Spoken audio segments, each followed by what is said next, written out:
उत्तर भारत के एक घने जंगलों के बीच बसा था काली गांव। एक ऐसा गांव जो अब मानचित्रों पर भी नहीं दिखता। वर्षों से यह गांव वीरान पड़ा था।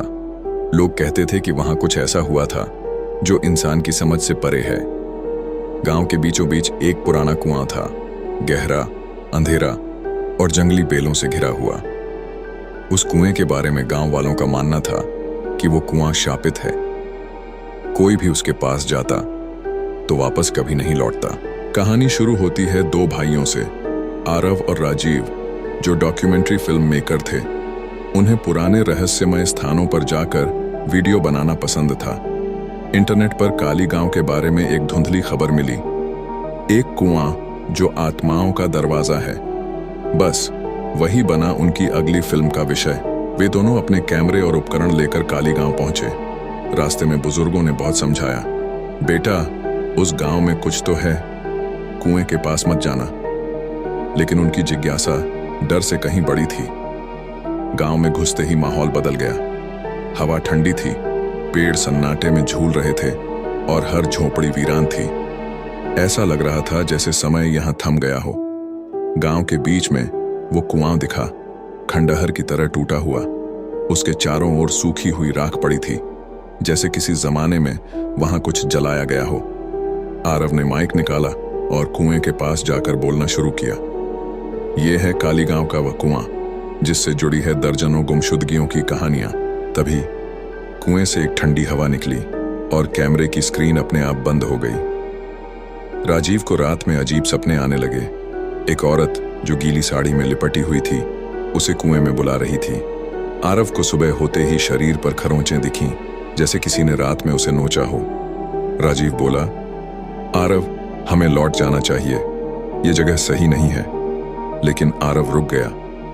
हम बहुत करीब हैं इस रहस्य के, थोड़ा और। दूसरे दिन उन्हें एक झोपड़ी में एक बूढ़ी महिला मिली, झुकी हुई, सफेद बालों वाली, जिसकी आंखें जैसे बहुत कुछ देख चुकी थीं। वो बोली, तुम लोग क्यों आए हो उस कुएं की ओर? क्या तुम्हें नहीं पता वो कुआं भैरवी की आत्मा को बंद करने के लिए बना था? आरव चौंक गया। भैरवी कौन? महिला बोली, वो गांव की तांत्रिक थी। जब उसकी शक्तियां बढ़ने लगीं तो गांव वालों ने उसे उसी कुएं में जिंदा दफना दिया। लेकिन उसकी आत्मा मरने से पहले कह गई, जो भी इस कुएं का रुख करेगा वो मेरे साथ गहराई में जाएगा। रात को आरव अकेले कुएं के पास गया, अपने कैमरे के साथ। वो नीचे झांका। अचानक उसकी आंखें चौंधिया गईं। कुएं के भीतर सैकड़ों जलती हुई आंखें दिखीं। किसी ने उसका हाथ पकड़ा, एक सड़ी हुई काली लंबी उंगलियों वाली हथेली। वो चिल्लाया, राजीव बचाओ। राजीव भागा, लेकिन जब वह पहुंचा वहां केवल कैमरा पड़ा था। राजीव किसी तरह गांव से निकला और पुलिस को बुलाया, लेकिन जब पुलिस पहुंची तो गांव ही गायब था। हाँ, कैमरा मिला था। कैमरे में आखिरी रिकॉर्डिंग थी। आरव कुएं के किनारे बैठा हुआ कांपते हुए बोल रहा था, अगर ये वीडियो कोई देख रहा है तो उस कुएं के पास मत जाना, वो जिंदा है, वो तुम्हें देख रही है। वीडियो की आखिरी फ्रेम में आरव के पीछे वही औरत, गीली साड़ी, उलझे बाल और लाल आंखें। आरव कुएं में गायब हो गया था। उसका कैमरा राजीव को मिला, जिसमें आखिरी वीडियो में आरव की आंखों में डर और पीछे खड़ी उस रहस्यमयी महिला की झलक थी। राजीव किसी तरह वहां से बच निकला, लेकिन असली डर तो अब शुरू होने वाला था।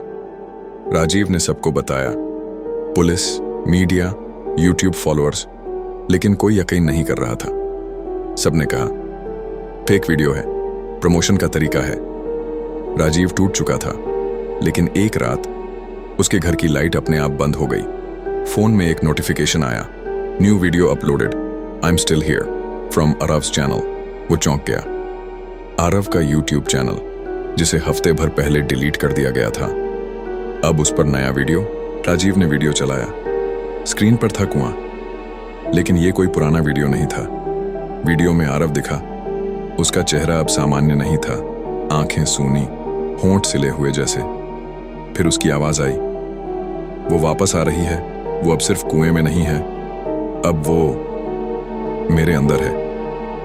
राजीव ने घबराकर लैपटॉप बंद किया, लेकिन अब दीवार पर खून से लिखा था, कुएं को छोड़ा, अब तुझे चुना है। राजीव अब डरा हुआ था।